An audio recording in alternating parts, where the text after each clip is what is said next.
Bang, gimana sih caranya kalau jualan konsinyasi itu? Apa sih jualan konsinyasi itu?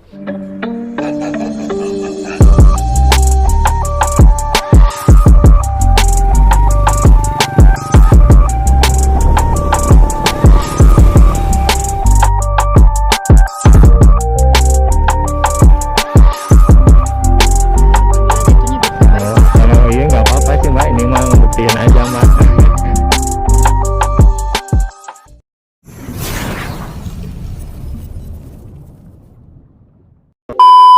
Assalamualaikum warahmatullahi wabarakatuh. Sampurasun kanggo sadayana. Assalamualaikum.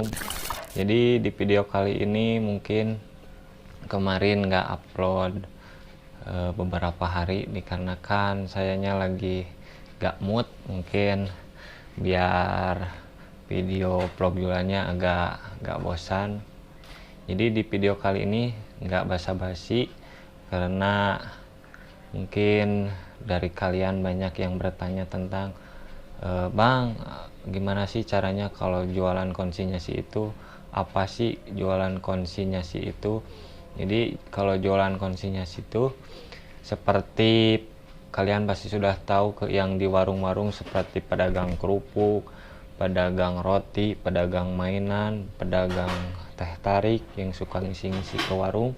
Itu tuh seperti saya, jadi pedagang konsinyasi itu titip dulu barang, selakunya ntar kalau habis dibayar, kalau nggak habis mungkin dibawa lagi sama pemiliknya ataupun saya sebagai pedagang. Jadi intinya tuh diretur. Buat kalian yang mungkin belum tahu tentang konsinyasi, yang pengangguran mungkin boleh dicoba. Kerjaan halal, kerjaan yang mungkin menggiurkan tapi banyak halangannya, banyak perjuangannya.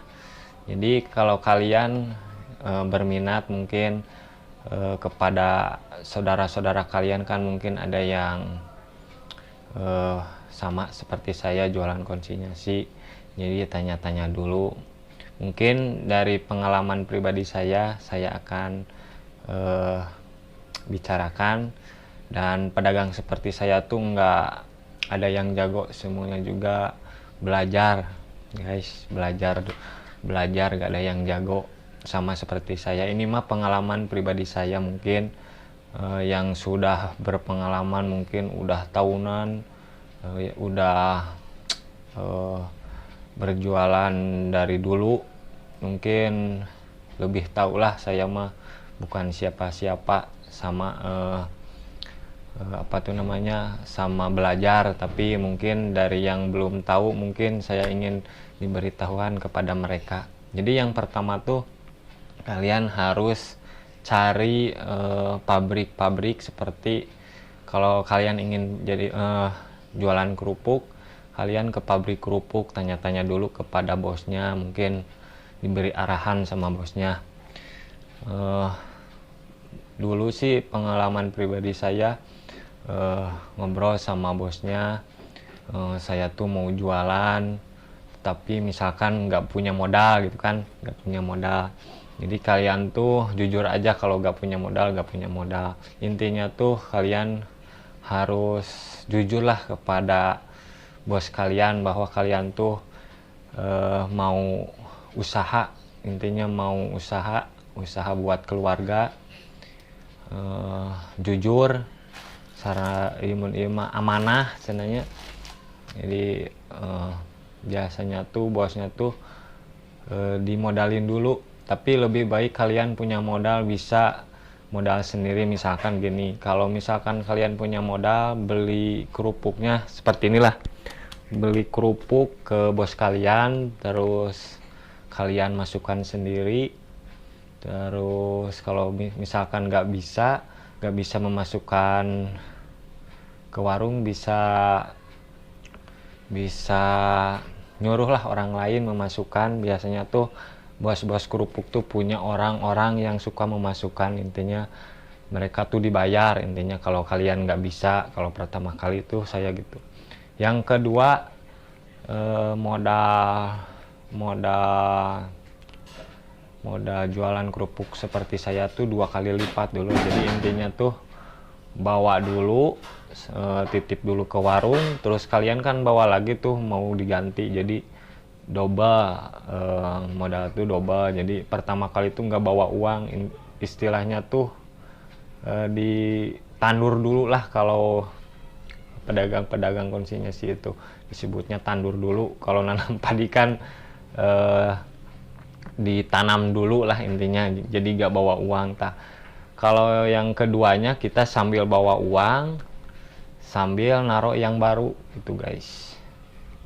Yang ketiga mungkin tadi tuh yang pertama ya, yang ketiga bukan namanya, yang ketiga tuh mungkin cara memasukkannya tuh kalian pelajari lah kepada orang yang memasukkan, mungkin biar. Jadi tadi tuh yang ketiga tuh cara memasukkannya ke warungan ya. Jadi intinya tuh kalian harus belajar lah sama orang yang suka memasukkan, kan pasti kalian tuh intinya tuh ikutlah kepada orang tersebut yang memasukkan. Jadi pelajarilah sebaik mungkin, pahami gitulah, intinya pahami. Terus cara memasukkannya, cara bicara, terus cara biasanya tuh kan digantungin tuh di mana. Jadi kalian tuh udah pasti tahu lah, harus tahu intinya. Yang keempat mungkin kalian tuh harus punya catatan. Kalian tuh harus punya catatan di mana posisi warung, di mana berapa berapa ngisi di warung. Terus mungkin kalau sekarang pakai nota, mungkin kalau kalian butuh mungkin pakai nota biar kalian tuh nggak lupa lah, intinya nggak lupa pada pengisian. Karena kan namanya manusia, dari pengalaman pribadi saya tuh ada juga orang yang kalau saya ngisi itu lupa lah intinya. Apalagi kalau udah lama kalian tuh sakit, misalkan 1 bulan, pasti kalau orangnya pelupa pasti lupa lah. Yang ke berapa tuh? Yang kelima intinya kalian harus bisa menghitung, intinya harus bisa menghitung. Kalau jualan tuh jangan nggak bisa menghitung, intinya harus bisa menghitung. Walaupun sekarang kan banyak handphone, tapi kan namanya jualan harus bisa berhitung lah. Nomor 1 berhitung mah, kalau misalkan salah jadi tekor lah penghasilan, buat setor juga gak ada kalau kita gak bisa ngitung. Intinya itu harus bisa ngitung. Mungkin itu saja kalau nggak salah. Ntar kalau mungkin ada yang salah bisa dikoreksi sama suhu-suhu yang udah berpengalaman. Saya mah ini mah cuma pengalaman pribadi saya. Mungkin segitu saja kalau belajar berdagang konsinyasi titip jual ke warung.